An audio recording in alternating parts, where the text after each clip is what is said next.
ऐसे ही माँ बाप होने चाहिए जो बच्चों को बाजार में बेचे ना। यदि आपने बेचा है तो आपको अच्छी बहू की कामना नहीं करनी चाहिए। अच्छी बहू की कामना फिर तो बेच दिया।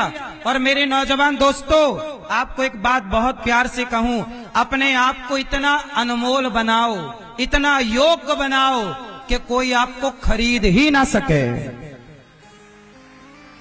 कोई आपको खरीद ही ना सके। और लड़की के बाप को निवेदन करूं कि अपने बेटियों का विवाह 1 करोड़ वाले के संग जरूरी नहीं है कि आप लोग सरकारी नौकरी वाला देखते हो कि सरकारी नौकरी है तो ले भैया 1 करोड़ कर ले। नहीं, अरे जो छोटा बिजनेस कर रहा है, व्यापार कर रहा है, वह लड़का भी आगे चल के बहुत अच्छा हो सकता है। नौकरी करने वाला सारी जिंदगी नौकर ही रहेगा, पर बिजनेस करने वाला सदा मालिक रहेगा।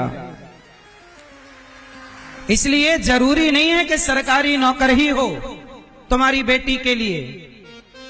थोड़ा सी सोच बदलो। अब बदलता भारत है तो आप भी तो बदलो। दहेज लेना भी बंद करना चाहिए और देना भी। लड़की का पिता स्वेच्छा से जितना दे रखो, उसकी मनाही नहीं है। प्यार मोहब्बत से लड़की का बाप तो देता ही है। जो देता है वो स्वीकार है, पर डिमांड ना हो भाई साहब इतना दे दो। नहीं, मेरे में काबिलियत होगी, मैं खरीद लूंगा गाड़ी।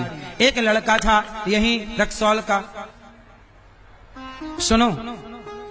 अब क्या हुआ कि उसकी हुई शादी, गया बारात लेके, मंडप के नीचे गया तो लड़की के पिता से कहा कि मुझे गाड़ी चाहिए, 4 चक्के की गाड़ी, 4 व्हीलर। लड़की का पिता बोला कि देखो हमारी तो औकात नहीं है, क्योंकि हमारी तुम्हारी तो ऐसी कोई बात नहीं हुई थी, हम तो दे नहीं सकते आपको। जो देना लेना था वो हमने दे दिया। अब लड़का तो मचल गया, बोले नहीं हमें तो गाड़ी दोगे तो हम दुल्हन ले जाएंगे, वरना विदाई नहीं होगी। वो तो मंडप के नीचे फैल गया। अब बेचारा लड़की का बाप, आधी शादी हो गई, अब लड़का फैल गया, अब क्या करे बेचारा। जैसे तैसे उसने अपना घर गिरवी रख दिया। एक गाड़ी 10-12 लाख की उठवा दी और लड़का को सवेरा, लड़की को विदा किया। अब लड़का 1 महीने बाद अपनी दुल्हन को उसी गाड़ी पे घुमा रहा, तेज गाड़ी चला रहा। पत्नी बोली धीरे चलो, धीरे चलो, धीरे चलो। वो तो दहेज की गाड़ी ना, ओ दिए जा रहा है एक्सीलेटर। तो लड़की बोली एक्सीडेंट हो सकता है, धीरे चलो। आगे एक भिखारी था, अपाहिज था, एक पांव टूटा था, बैसाखी लेके पार हो रहा था, सड़क पार कर रहा था, और ये साहब तेज गाड़ी चला रहे थे कि तभी लड़की ने कहा कि धीरे, पर माना नहीं, चलाता गया। और वो अपाहिज जो भिखारी था वो सड़क पार कर रहा था। अब इसने देखा कि अचानक भिखारी आ गया तो ब्रेक दबाया और घिसटती हुई गाड़ी भिखारी के पास जाके रुक गई। बाल बच गया एक्सीडेंट होने से। अब लड़की उतरी और जाके भिखारी को उसने 100 रुपए दिए कि भैया ये 100 रुपए ले लो ये। अब पति बिगड़ गया। पति बोला क्या जरूरत थी 100 रुपए देने की, क्या कमा के खा नहीं सकता, भीख मांगने चला, भिख मंगे कहीं की। 100 रुपए क्यों दिया तुमने उसे, क्या कमा के खा नहीं सकता तू।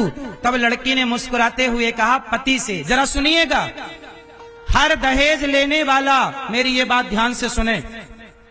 लड़की ने अपने पति से कहा, पति ने कहा क्या जरूरत थी भिखारी को भीख देने की। तब लड़की ने मुस्कुराते हुए अपने पति से कहा कि भीख मांगना इसकी मजबूरी है, क्योंकि ये अपाहिज है, लंगड़ा है, इसकी तो मजबूरी है भीख मांगना। पर आपके तो दोनों पांव सलामत थे, फिर भी मेरे बाप से आपने भीख मांगी कि नहीं। ये गाड़ी तुम्हें भीख में मिली है, ये गाड़ी तुम्हें, बोलो, याद रखना, जो मंदिर के बाहर बैठ के भीख मांगते हैं ना उन्हें भिखारी कहते हैं, और जो दहेज मांगते हैं उन्हें भिख मंगा कहते हैं। इसलिए अपनी औलाद को भिखमंगा ना बनाओ। और मेरे नौजवान दोस्तों, तुम काय बात के मर्द हो, खुद दर्द हो तुम, दहेज मांगते तुम्हें शर्म नहीं आती?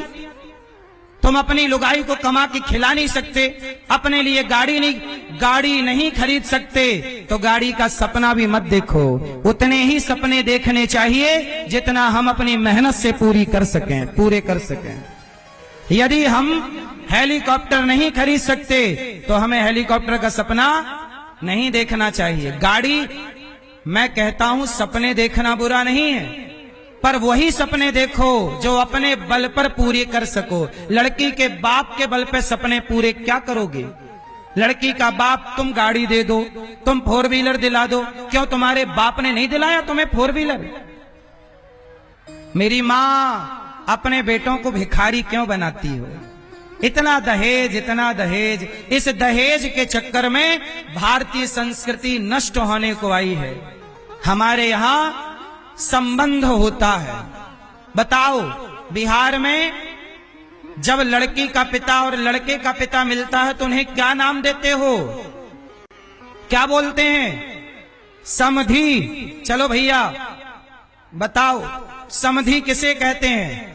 आपके समधी हैं? आपके समधी हैं? अच्छा, आपके बेटे का ब्याह हो गया? बेटी का है? समधी है आपके? चलो बताओ, समधी किसे कहते हैं? नहीं, आप बताओ, समधी किसे कहते हैं? जो बराबर दहेज मांगे हैं, बराबर का अधिकार। दादा, टोपी वाले दादाजी, समधी किसे कहते हैं? टोपी वाले समधी किसे कहते हैं? नहीं, इन्हें पता ही नहीं है। सुनो मैया, सुनो, समधी बोलो सम और धी कहते हैं बुद्धि को। धी मतलब कहते ना धियो यो न प्रचोदयात्, तो धी मतलब बुद्धि और सम मतलब बराबर। जिसकी विचारधारा, जिसकी सोच, हमारी सोच आपकी सोच एक सी है, हमारे तुम्हारे विचार सम है, तो वो समधी है। समधी मतलब विचारों का मिलन, दो आत्माओं का मिलन, पैसों से नहीं साहब। आजकल तो रिश्ते कहां रहे? चारों तरफ पैसा है। इसलिए आप कितने लोग दहेज लेना और देना बंद करेंगे? जो आपकी श्रद्धा है वो दीजिए लड़की को। तो लेना, आप में से कितने लड़के के पिता दहेज लेना बंद करेंगे? क्यों मैया, आप नहीं करोगी छोरे के दहेज लेना? मैया ही लिस्ट बना के भेजती हैं, ये भेज देना, ये भेज देना, ये दहेज लेना। अच्छा, दहेज लेना देना छोड़ो, दहेज मांगना सही है कि गलत है? दहेज लेना देना तो लड़की का बाप स्वेच्छा से दे तो ले लो, तो लेना देना तो ठीक है। मैं मांगने की बात कर रहा हूं। दहेज मांगना सही है कि गलत है? तो कितने लोग आज से कभी दहेज नहीं मांगेंगे? मांगोगे? क्यों भैया, आप नहीं उठा रहे हो हाथ? नहीं मांगोगे? पक्का? और आप लोग मांगोगे? खाओ मां कसम, नहीं मांगोगे? कसम नहीं खा रहे हैं। मैया, यदि तुमने 1 करोड़ वाली बहू 1 करोड़ में बेचा ना बेटे को, पानी नहीं मिलेगा, रोटी नहीं मिलेगी, फिर ना रोना बहू सेवा नहीं करती। अब तुमने बेच दिया तो कैसे सेवा करेगी? रिश्तों को रिश्ता रहने दो, बाजार ना बनाओ। रिश्तों को रिश्ता रहने दो, बाजार ना बनाओ मेरी माँ। बाजार में हर सामान बिकता है, रिश्ते बिकाऊ नहीं होते। रिश्ते बिकाऊ नहीं होते, इसलिए